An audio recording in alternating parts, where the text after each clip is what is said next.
대부분 투잡, 쓰리잡을 뛰시는 분들이 좀 솔직히 많이 있어요. 이 부업이라는 문구가 혹 들어오게 되죠. 힘든 사람들한테. 조금의 용돈이나 아마 이제 하겠다고 했는데 약간 미끼였고.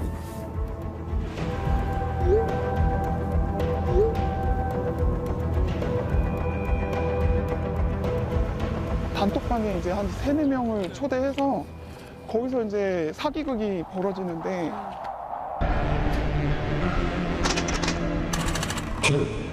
하시겠습니까?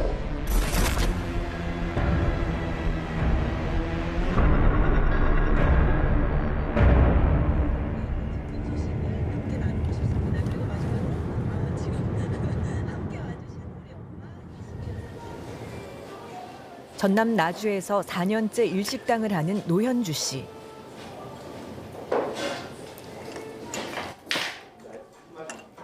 한창 바쁜 점심시간이지만 혼자 손님들을 응대합니다. 한 명씩 줄이다가 작년부터 제가 혼자 하기 시작한 거야. 그래서 홀 서빙도 혼자 다 하고 치우고 뭐 세팅하는 것도 이런 거 혼자 다 하고. 어려움 속에서도 정성을 다해 키워낸 식당. 하지만 지난해 겨울은 유난히 혹독했습니다. 이게 12월 때에 이렇게 있었다가 이렇게 있었다가 여기 무한 여객기 사고로 인하여 12월 달에 힘들어지고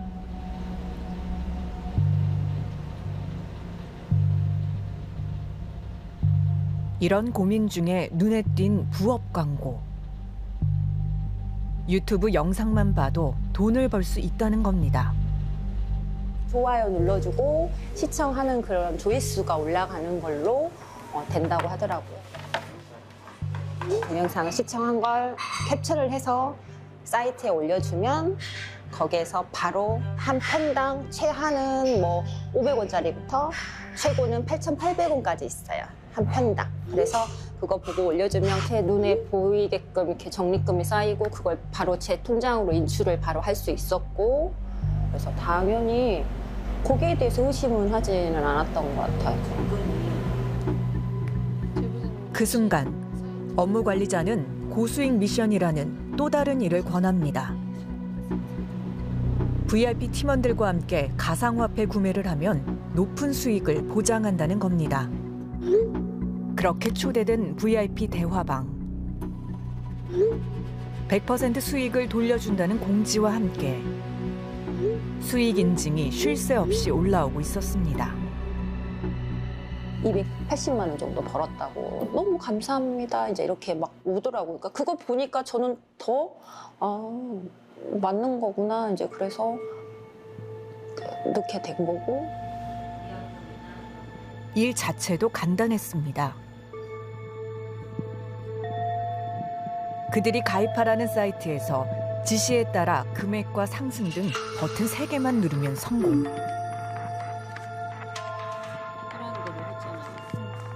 하지만 200만 원을 넣은 뒤부터 팀원들 중 유독 현주 씨만 미션을 실패했다고 합니다. 너가 자꾸 이렇게 실수를 해서 회사에 자꾸 피해를 주고 있다고. 다른 사람들은 다 잘하고 있는데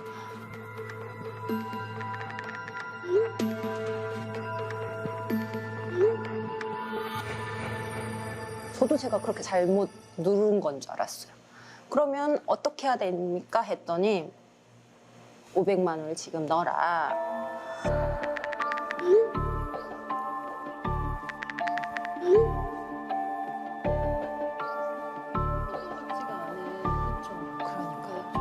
바로 위약금을 냈지만 관리자는 현주 씨 탓에 서버 오류가 생겼다는 등 가진 핑계를 대며 출금을 막고 계속 돈을 요구했습니다. 이것도 시간이 지났다고 또 돈을 넣어? 네네. 그래서 이제 배가 된 거예요. 그러면 1,000만 원을 또 내야 된대요. 이런 식의 수법이 돼서 결국은 또 1,000만 원을 또 마련해서 놓고 마지막에 1,665만 원까지 해서 3,500만 원 정도가 됐던 것 같아요. 이렇게 보내는 일밖에 못한다. 피해를 받은 그 돈에 대한 건 다 돈 세탁이 다 끝났기 때문에 취업 준비 중 용돈벌이를 찾던 주영 씨도 같은 방식으로 돈을 잃었습니다. 그래서 제가 받은 그 접어서 포장하는 막 그런 거였거든요.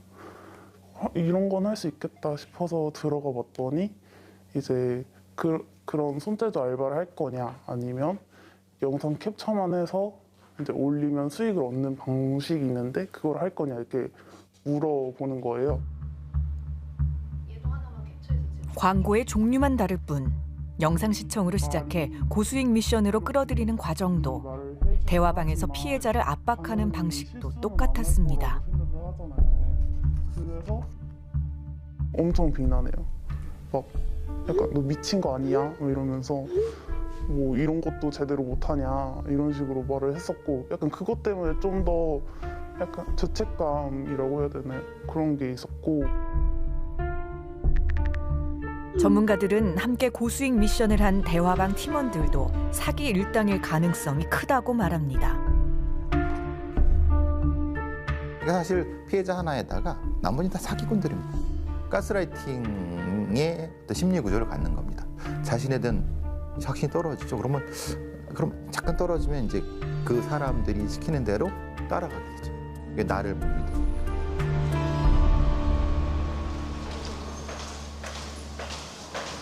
처음부터 철저히 설계된 사기 구조.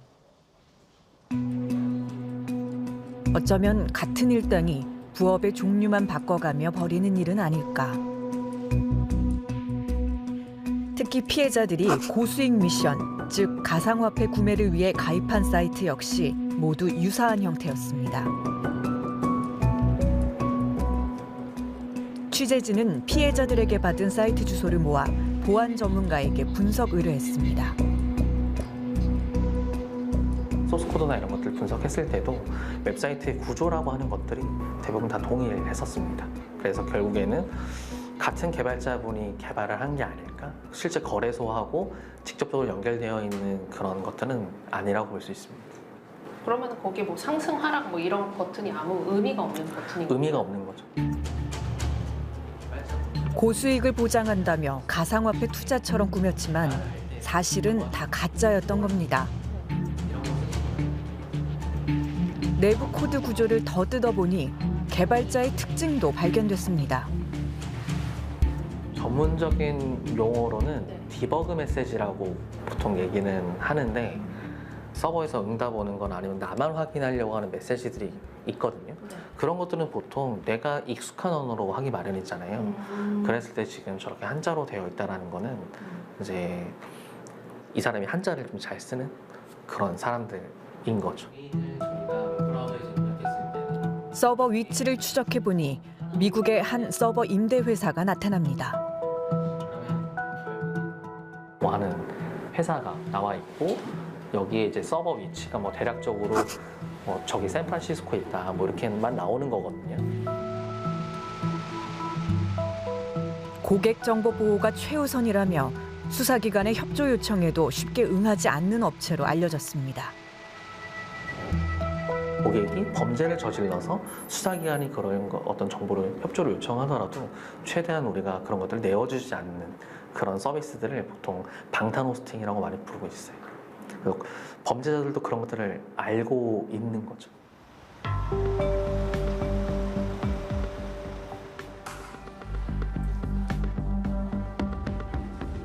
취재진은 직접 부업 사기로 의심되는 광고에 지원해 접근해 보기로 했습니다.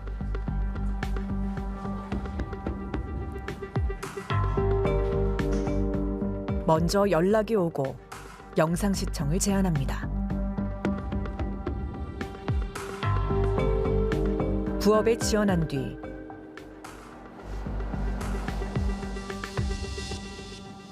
영상 시청 19번,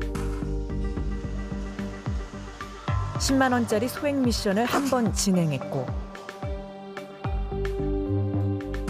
9일 만에 고수익 미션 방에 초대됐습니다.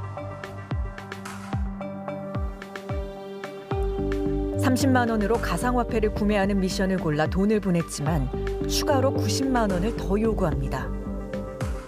30만 원 미션인데 왜 90만 원을 입금하는 건가요?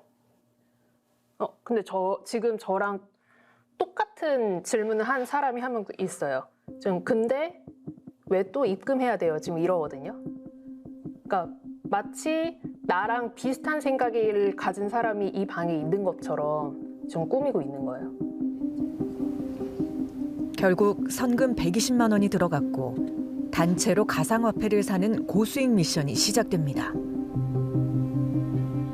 3개를 연속으로 구입하라고 하면서 위에 2개는 지금 BTC, 근데 이제 맨 밑에가 BCH로 저것만 바뀌어요. 저희 이제 사람들을 함정에 걸려들게 하려고 저렇게 해둔 것 같아요. 근데 저는 일단 한번 안 틀리고 해볼게요. 또 BTC 120초 금액 30만 원. 120초 만에 해야 되는 거예요? 지금 시간이 뭐 이렇게 됐다 하면서 사람을 되게 조급하게 만들어요. 지금 저도 120초 만에 구매하라고 하니까 지금 저도 약간 마음이 좀 조급했거든요, 솔직히. 미션 완료. 과연 돈을 받을 수 있을까?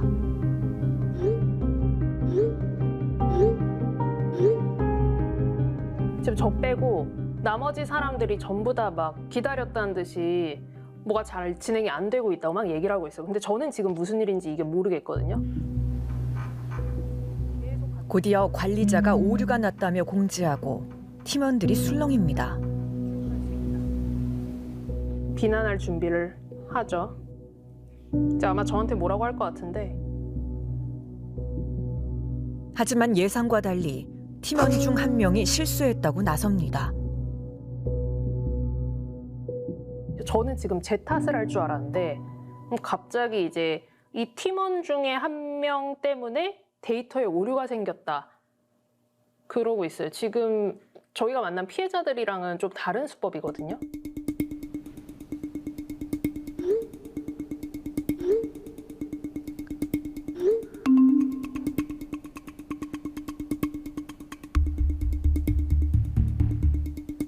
하지만 다 함께 성공해야 된다며 원금을 돌려주지 않고 핑계를 대며 돈을 더 요구하는 수법은 같습니다.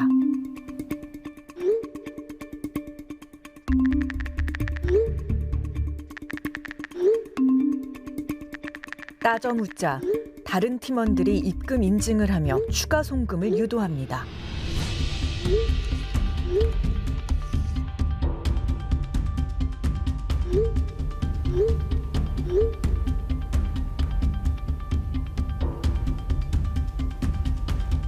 회사 이름을 재차 묻자 등록번호가 가려진 사업자 등록증 한 장을 보내옵니다.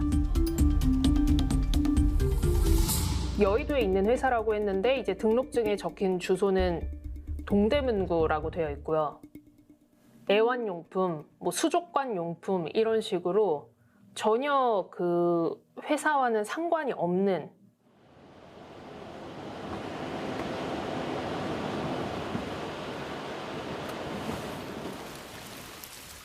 사업자 등록증에 적힌 주소지. 대기업 자회사라더니 골목길에 있는 한 빌라입니다. 계세요. 보니까 간판은 있지만 사람이 드나든 지 오래된 듯한 모습. 왔는데 부재 중이라서.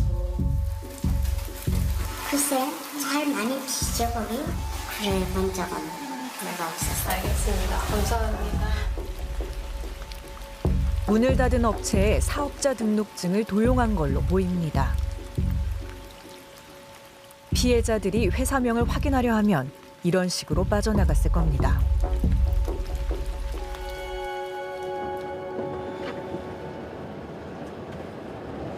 돈의 흐름을 따라가면 이들을 잡을 수 있을까?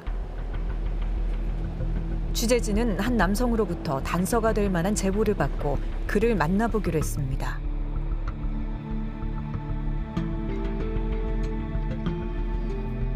자신이 피해자이자 중간 수금책이었다는 인물입니다. 고수익 미션으로 500만 원을 잃은 그에게 일당은 또 다른 부업을 제안했다고 합니다. 알림톡으로 제 몸 한번 해보시겠냐. 하루에 일당은 무조건 5만 원이다. 손실을 메워보자는 생각에 제안을 수락하자 그들은 신분증과 계좌 한도까지 요구했습니다. 신분증을 요구를 하고 그랬더니 언제부턴가 막 금액대 큰 게 막 정신이 혼미할 정도로 뭐 계속 입금되고 어느 불특정한 이제 계좌를 이제 또 송금을 이제 하라고 이제 재촉을 하는 거지.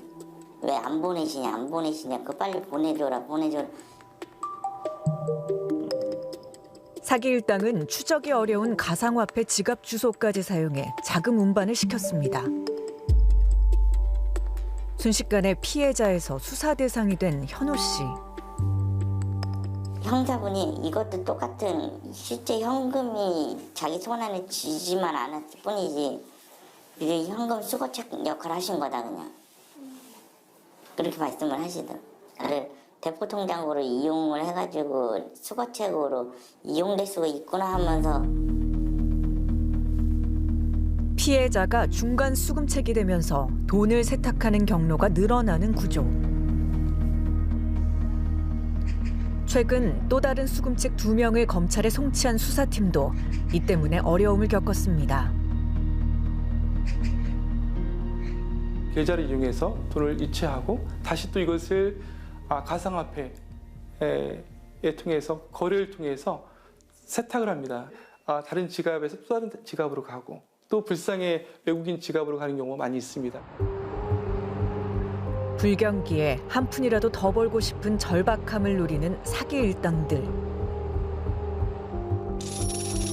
민생침해 금융사기는 지난해에만 약 10,000건으로 전년보다 4배 가까이 늘었고 부업 사기 피해 역시 늘고 있지만 신종 사기인 탓에 아직 통계조차 없고 구제 방법도 전무합니다.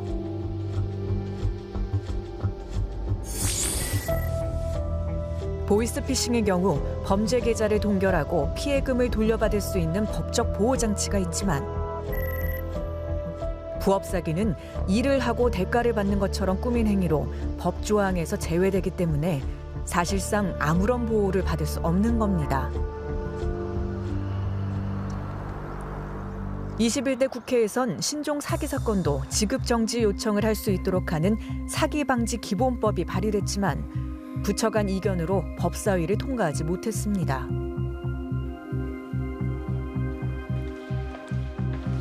경찰은 올해 문제점을 보완한 법안을 다시 만들려 합니다. 너무 다양한 범죄를 하나의 법으로 다 포섭을 하는 부분에 대해서 좀 여러 가지 이견들이 있어서 그 법을 조금 더 보완을 해서 다중피해 사기를 방지할 수 있는 법안 제정을 추진을 하고 있습니다.